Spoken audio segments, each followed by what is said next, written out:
bom dia, boa tarde, boa noite.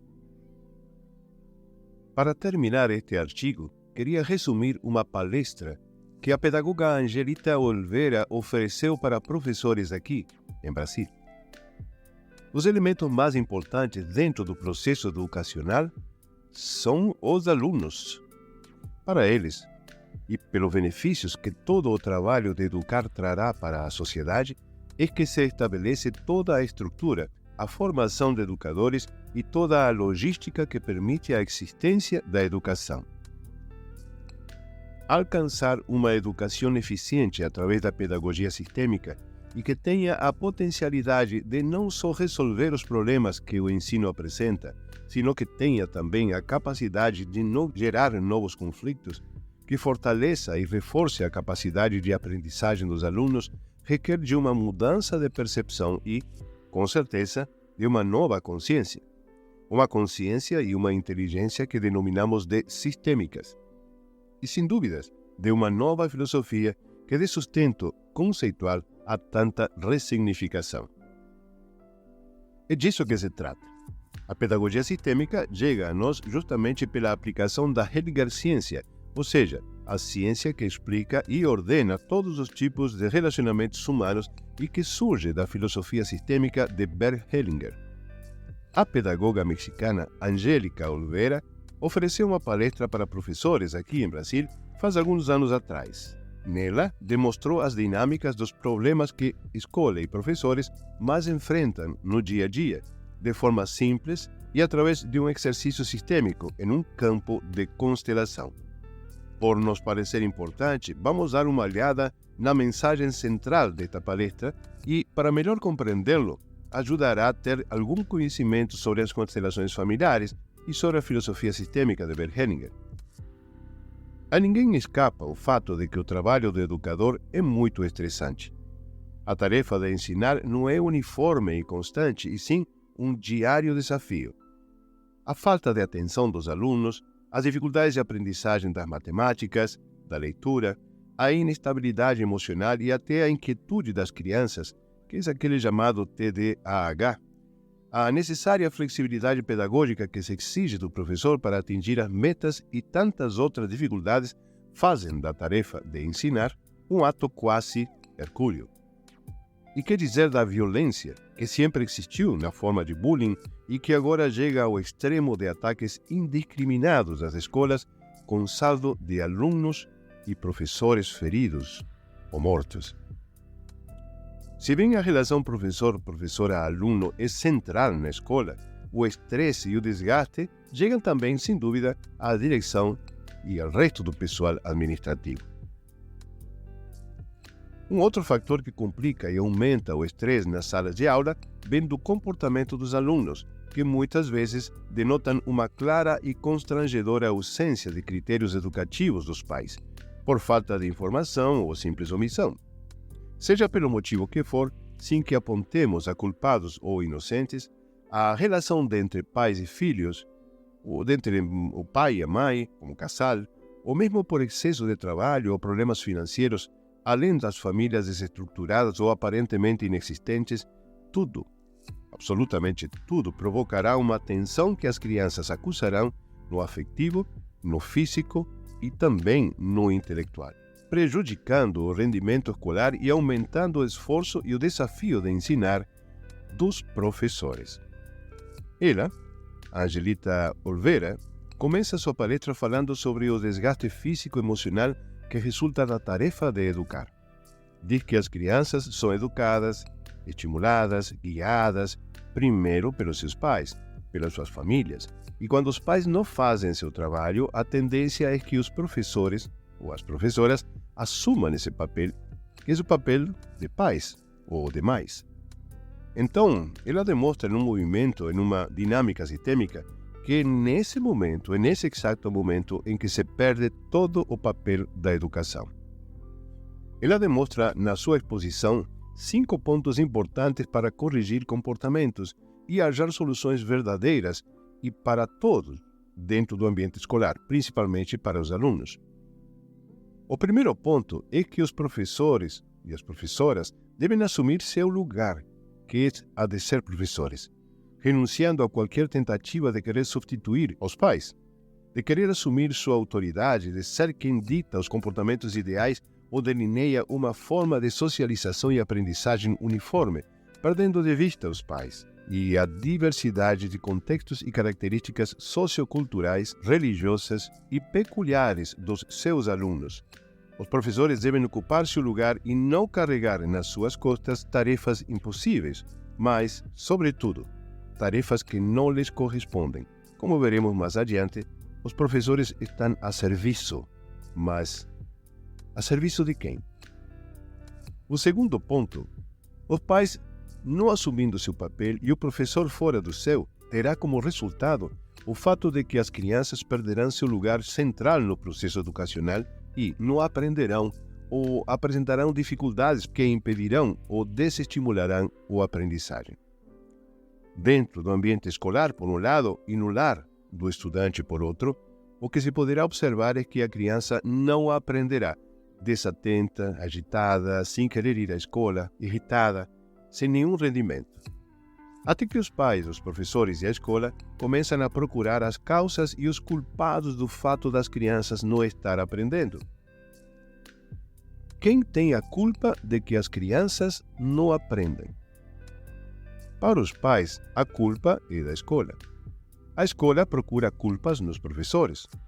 Os professores culpam aos alunos e os pais do aluno devolvem o problema e culpam a escola de não estar cumprindo com seu papel de educar. E esta, uma vez mais, coloca a culpa na família, pois não tem tempo para seus filhos, por não agir com autoridade, por trabalhar demais e conversar de menos, etc. Todo mundo olhando para a culpa, sem olhar para a criança, nem para as reais causas deste problema. Bem, resulta que, ao tirar a culpa da jogada, essa culpa indefinida, que é uma culpa sistemicamente inexistente, o que fica é um problema que está aí para ser resolvido. Angélica Oliveira afirma que os pedagogos e a pedagogia em si como carreira devem aprender a trabalhar com essa culpa e, por exemplo, modificar os programas e a forma de encarar o ensino. Recorrer, por exemplo, a uma plasticidade pedagógica, a caminhos diferentes para passar conteúdo. Mas, mesmo assim, isso nem sempre é suficiente para resolver a questão de as crianças não aprenderem. Porém, uma vez que se retira a culpa do centro das atenções, o que se faz no exercício que ela realiza na constelação, e se respeita o sistema escola e o sistema família, e cada um está no seu lugar e na sua função, sem transgredir as leis sistêmicas, ambos sistemas ficam liberados para suas funções de forma muito mais leve e as crianças voltam a ocupar seu lugar especial no processo educacional. As crianças, então, começam a aprender. Isto que é um verdadeiro desafio se alcança no quinto ponto exposto pela palestrante. O terceiro ponto fala de uma das problemáticas maiores que atrapalha a tentativa de ensinar dos professores em sala de aula. Esta é a agitação. Agitação, que comumente se conhece por falta de atenção com agitação ou não, ou TDAH, transtorno por déficit de atenção, por hiperatividade ou sem hiperatividade. Nesse ponto do exercício sistêmico, os movimentos dos representantes deixam bem clara onde está a atenção do aluno. Se é que não pode prestar atenção na sala de aula, sua atenção estará em algum lugar. Cada caso é um caso e podem existir motivos extras para esta desatenção, inclusive biológicos ou químicos. Mas na constelação surge aquilo que prima como causas originais destes comportamentos. No exercício, surge que a atenção da criança se desvia da aprendizagem quando esta está chamada a prestar atenção a situações ou circunstâncias determinantes dentro da sua própria família, que roubam sua atenção em direção à mãe ou em direção ao seu pai. A criança não pode permanecer na escola, pois experimenta medo, angústia ou insegurança por experimentar em todo o seu ser os conflitos de casa. Definitivamente, em casa há algo mais importante e mobilizador, e nestas circunstâncias, uma vez mais, não há possibilidade de aprendizagem. O TDAH é isso.